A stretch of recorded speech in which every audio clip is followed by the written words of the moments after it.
അസ്സലാമു അലൈക്കും വറഹ്മത്തുള്ളാഹി വബറകാതുഹു. മുത്തുനബി മുഹമ്മദ് മുസ്തഫ സ്വല്ലല്ലാഹു അലൈഹി വസല്ലം തങ്ങളുടെ 53-ാം വയസ്സിൽ മക്കയിൽ നിന്ന് മദീനയിലേക്ക് ഹിജറ ചെയ്തു. ഈ യാത്രക്കിടെ തിരുനബിയും അബൂബക്കർ സിദ്ദീഖ് റളിയല്ലാഹു അൻഹുവും ഒരു ഗുഹയിൽ അഭയം പ്രാപിക്കേണ്ട സാഹചര്യമുണ്ടായി. അവിടെ വെച്ച് അബൂബക്കർ സിദ്ദീഖ് റളിയല്ലാഹു അൻഹുവിൻ്റെ കാലിൽ ഒരു പാമ്പ് കടിക്കുകയുണ്ടായി. ഈ ചരിത്ര സംഭവം നമുക്കെല്ലാം സുപരിചിതമാണ്. എന്നാൽ ആ ഗുഹയിൽ ആ പാമ്പ് എങ്ങനെ എത്തി എന്നതിൻ്റെ പിന്നിലെ കഥ ചുരുക്കം ചിലർക്ക് മാത്രമേ അറിയൂ. ആ ചരിത്ര സംഭവമാണ് ഇന്ന് നമ്മളിവിടെ പങ്കുവയ്ക്കുന്നത്. നമ്മുടെ പവിത്രമായ കഅബക്ക് കാവലായി ഒരു സർപ്പമുണ്ടായിരുന്നെന്ന് ചരിത്രം നിങ്ങൾ കേട്ടിട്ടുണ്ടോ?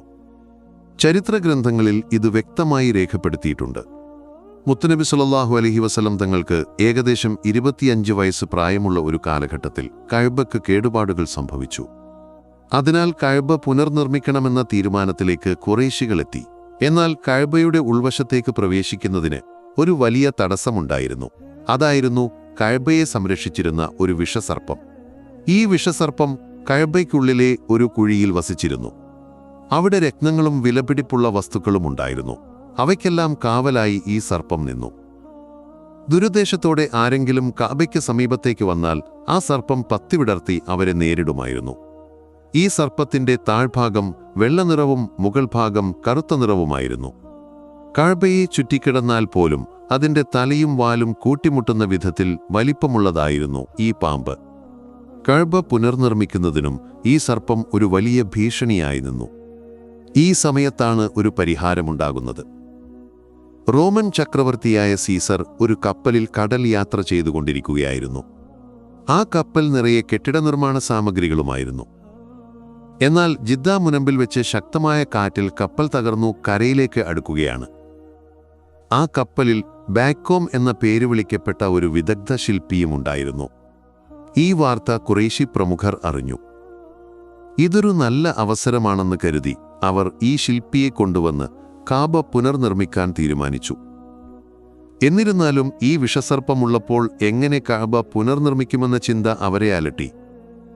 കഅബയ്ക്ക് ചുറ്റുമുള്ളവർ ഈ സർപ്പത്തിൽ നിന്ന് രക്ഷ നേടാൻ അല്ലാഹുവിനോട് പ്രാർത്ഥനയിൽ മുഴുകി. അപ്പോഴാണ് കഅബയുടെ മുകളിൽ കിടന്നിരുന്ന ഈ വിഷസർപ്പത്തെ ഒരു വലിയ പക്ഷി എടുത്തുകൊണ്ടു പോകുന്നത്. ആ പക്ഷി സർപ്പത്തെ മറ്റൊരു മലയിലേക്ക് കൊണ്ടുപോയി ഇടുകയാണ്. ഇതോടെ കഅബയ്ക്ക് ചുറ്റുമുള്ളവർക്ക് വലിയ ആശ്വാസമായി. അല്ലാഹു ആ പ്രയാസത്തെ ഒഴിവാക്കിക്കൊടുത്തു. അങ്ങനെ കഅബ പുനർനിർമ്മിക്കാനുള്ള തീരുമാനം യാഥാർത്ഥ്യമായി. പല ചരിത്രകാരന്മാരും ഈ സംഭവത്തെ വിവരിക്കുന്നുണ്ട്. അതിനാൽ ഇതൊരു കെട്ടുകഥയല്ല. എന്തിനായിരുന്നു ആ പാമ്പ് അവിടെ ഉണ്ടായിരുന്നത്? കഅബയെ സംരക്ഷിക്കാനോ അതിനുള്ളിൽ ഒരു വിഷസർപ്പം ഉണ്ടാകാൻ കാരണമെന്തോ? ഇവിടെ മറ്റൊരു അനുഭവം കൂടിയുണ്ട്. ഈ വിഷസർപ്പം കഅബയെ ചുറ്റി താമസിച്ചിരുന്നത് മുത്തുനബി സല്ലല്ലാഹു അലൈഹി വസല്ലം തങ്ങളോടുള്ള ഇഷ്ടം കൊണ്ടായിരുന്നുവെന്നാണ് പറയപ്പെടുന്നത്. തിരുനബിയെ ഒരു നോക്ക് കാണാൻ വേണ്ടിയായിരുന്നു അതിൻ്റെ ആഗ്രഹം. പിന്നീട് ആ പാമ്പ് ആ മലയിലെ ഒരു ഗുഹയിൽ താമസിച്ചു. അത് വീണ്ടും കഅബയിലേക്ക് തിരിച്ചു വന്നില്ല. വർഷങ്ങൾ കഴിഞ്ഞു. മുത്തുനബി സല്ലല്ലാഹു അലൈഹി വസല്ലം തങ്ങൾക്ക് 40 വയസ്സായി. അല്ലാഹുവിൻ്റെ പ്രവാചകനാണെന്ന് മക്കയിലെ ജനങ്ങൾ തിരിച്ചറിഞ്ഞ സമയം. 53-ാം വയസ്സിൽ തിരുനബി മദീനയിലേക്ക് ഹിജറ പോകുന്നു.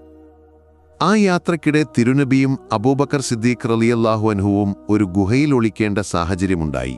ഇവിടെയാണ് നമ്മെ അത്ഭുതപ്പെടുത്തുന്ന മറ്റൊരു കാര്യം. തിരുനബിയും അബൂബക്കർ സിദ്ദീഖ് റളിയല്ലാഹു അൻഹുവും ഒളിച്ചിരുന്ന ആ ഗുഹയിൽ തന്നെയാണ് ആ വിഷസർപ്പവും ഉണ്ടായിരുന്നത്. ആ പക്ഷി സർപ്പത്തെ കൊണ്ടുപോയപ്പോൾ അത് കരഞ്ഞുകൊണ്ട് പറഞ്ഞത്രേ, ഞാൻ ആരെയും ഉപദ്രവിക്കാൻ വന്നതല്ല. എനിക്ക് ആരെയും ഉപദ്രവിക്കാനുള്ള ഉദ്ദേശവുമില്ല. എൻ്റെ ഏക ആഗ്രഹം മുത്തുനബി സല്ലല്ലാഹു അലൈഹി വസല്ലം തങ്ങളെ ഒരു നോക്ക് കാണുക എന്നതാണ്. ആ പക്ഷി ആ സർപ്പത്തെ ഒരു ഗുഹയിലേക്ക് കൊണ്ടെത്തിച്ചു. എന്നാൽ അവിടെ ഭക്ഷണമൊന്നും ലഭ്യമല്ലായിരുന്നു. പാമ്പ് പട്ടിണിയിൽ മെലിഞ്ഞുണങ്ങി. എന്നിട്ടും തിരുനബിയെ കാണണമെന്ന ആഗ്രഹം അതിൻ്റെ മനസ്സിൽ നിന്ന് മാഞ്ഞില്ല. അങ്ങനെയാണ് മുത്തുനബി സല്ലല്ലാഹു അലൈഹി വസല്ലം തങ്ങൾ ആ പാമ്പിൻ്റെ കാത്തിരിപ്പിന് വിരാമമിട്ടുകൊണ്ട് ആ ഗുഹയിലേക്ക് എത്തുന്നത്. കൂടെ അബൂബക്കർ സിദ്ദീഖ് റളിയല്ലാഹു അൻഹുവും. ഈ സന്ദർഭം പാമ്പിന് വലിയ സന്തോഷം നൽകി. ഗുഹയിൽ ഒളിച്ചിരുന്നപ്പോൾ തിരുനബിയെ എങ്ങനെയും സംരക്ഷിക്കണമെന്ന ചിന്ത മാത്രമായിരുന്നു അബൂബക്കർ സിദ്ദീഖ് റളിയല്ലാഹു അൻഹുവിൻ്റെ മനസ്സിൽ. ഗുഹയ്ക്കുള്ളിൽ ഒരു ദ്വാരം കണ്ടപ്പോൾ അതിനുള്ളിൽ പാമ്പോ മറ്റോ ഉണ്ടെങ്കിൽ തിരുനബിയെ ആക്രമിക്കാതിരിക്കാൻ അദ്ദേഹം തന്റെ വിരലുകൾ ആ ദ്വാരത്തിൽ വെച്ചു. അക്രമികൾ അറിയാതിരിക്കാൻ ഒരു ശബ്ദം പോലും ഉണ്ടാക്കാതെ തിരുനബിയെ സംരക്ഷിച്ചു. എന്നാൽ തിരുനബിയെ കാണാനുള്ള പാമ്പിന്റെ അവസരം അവിടെ നിഷേധിക്കപ്പെട്ടു. പാമ്പിന് പുറത്തേക്ക് വരണമെങ്കിൽ ആ ദ്വാരത്തിൽ നിന്ന് ഇറങ്ങണം.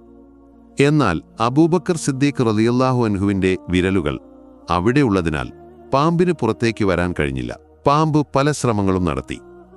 അബൂബക്കർ സിദ്ദീഖിന്റെ വിരലിൽ വാലുകൊണ്ട് തടവി നോക്കി. എന്നിട്ടും ആ വിരൽ മാറ്റപ്പെട്ടില്ല. ഈ ശ്രമത്തിനിടയിൽ പാമ്പ് ആ വിരലിൽ കൊത്തുകയാണ്. ഉടൻ തന്നെ അസഹനീയമായ വേദനയാൽ അബൂബക്കർ സിദ്ദീഖ് റളിയല്ലാഹു അൻഹുവിന്റെ ശരീരം മുഴുവൻ നീലനിറമായി. വേദന കൊണ്ട് അദ്ദേഹം കരയാൻ തുടങ്ങി. അതിലൊരു കണ്ണുനീർ തുള്ളി തിരുനബിയുടെ ശരീരത്തിൽ പതിച്ചു. തിരുനബി പാമ്പ് കടിച്ചതറിയരുതെന്നും ഒരു ശബ്ദം പോലും ഉണ്ടാക്കരുതെന്നും വിചാരിച്ചിരുന്നെങ്കിലും വേദന സഹിക്കാനാവാതെ ഒരു കണ്ണുനീർ തുള്ളി തിരുനബിയുടെ ശരീരത്തിൽ വീണു. തിരുനബി കണ്ണു തുറന്നപ്പോൾ കണ്ടത് ഭീകരമായ ഒരു കാഴ്ചയായിരുന്നു. അബൂബക്കർ സിദ്ദീഖ് റളിയല്ലാഹു അൻഹുവിന്റെ ശരീരം മുഴുവൻ നീലനിറമായി വിഷം പടർന്നിരിക്കുന്നു. തിരുനബി ഞെട്ടിപ്പോയി. ഈ സമയം പാമ്പിന് വലിയ വിഷമമായി.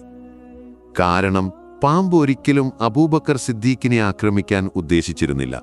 തിരുനബിയെ കാണാനുള്ള അതിയായ ആഗ്രഹത്താൽ അറിയാതെ സംഭവിച്ചതാണ്. ഇത് കണ്ട ഉടനെ മുത്തുനബി സല്ലല്ലാഹു അലൈഹി വസല്ലം തങ്ങൾ തന്റെ ഉമിനീര് കൊണ്ട് അബൂബക്കർ സിദ്ദീഖിന്റെ വിഷമേറ്റ ഭാഗത്ത് തടവി. ഉടനെ ആ വിഷം അബൂബക്കർ സിദ്ദീഖ് റളിയല്ലാഹു അൻഹുവിന്റെ ശരീരത്തിൽ നിന്ന് മാറിപ്പോയി. ഈ ചരിത്ര സംഭവം നമുക്കെല്ലാം അറിയാം. തിരുനബിയും അബൂബക്കർ സിദ്ദീഖ് റളിയല്ലാഹു അൻഹുവും ഹിജ്റയ്ക്കിടെ ഒരു ഗുഹയിൽ ഒളിച്ചപ്പോൾ തിരുനബിയെ സംരക്ഷിക്കാൻ ശ്രമിക്കവേ അബൂബക്കർ സിദ്ദീഖിന് പാമ്പിന്റെ കടിയേൽക്കേണ്ടി വന്നു. എന്നാൽ ആ പാമ്പ് എങ്ങനെ ആ ഗുഹയിലെത്തി എന്നത് നമ്മെ അത്ഭുതപ്പെടുത്തുന്നു. കഅബയെ സംരക്ഷിച്ചിരുന്ന ആ വിഷസർപ്പം തന്നെയായിരുന്നു അത്. കഅബ പുനർനിർമ്മിക്കാനുള്ള ആവശ്യത്തിനായി അല്ലാഹുവിനോട് പ്രാർത്ഥിച്ചപ്പോൾ ഒരു പക്ഷിയിലൂടെ ആ പാമ്പിനെ കഅബയുടെ പരിസരത്ത് നിന്ന് മാറ്റിക്കൊടുത്തു. എന്നാൽ തിരുനബിയെ കാണണമെന്ന ആ പാമ്പിന്റെ അതിയായ ആഗ്രഹവും അല്ലാഹു സുബ്ഹാനഹു വ തആല നിറവേറ്റിക്കൊടുത്തു. ഇസ്ലാമിൽ അടിയുറച്ച വിശ്വാസികളുടെ കൂട്ടത്തിൽ നമ്മെയും ഉൾപ്പെടുത്തി അനുഗ്രഹിക്കാൻ അല്ലാഹു തആലയോട് പ്രാർത്ഥിക്കുന്നു. ആമീൻ. ഈ വീഡിയോ നിങ്ങളിലേക്ക് എത്തിക്കാൻ കാരണമായവർക്ക് വേണ്ടി പ്രത്യേകം ദുആ ചെയ്യാൻ മറക്കരുത്. ഇൻഷാ അല്ലാഹ് മറ്റൊരു വീഡിയോയുമായി നമുക്ക് വീണ്ടും കാണാം. ദുആകളോടെ. അസ്സലാമു അലൈക്കും വറഹ്മത്തുള്ളാഹി തആല വബറകാതുഹു.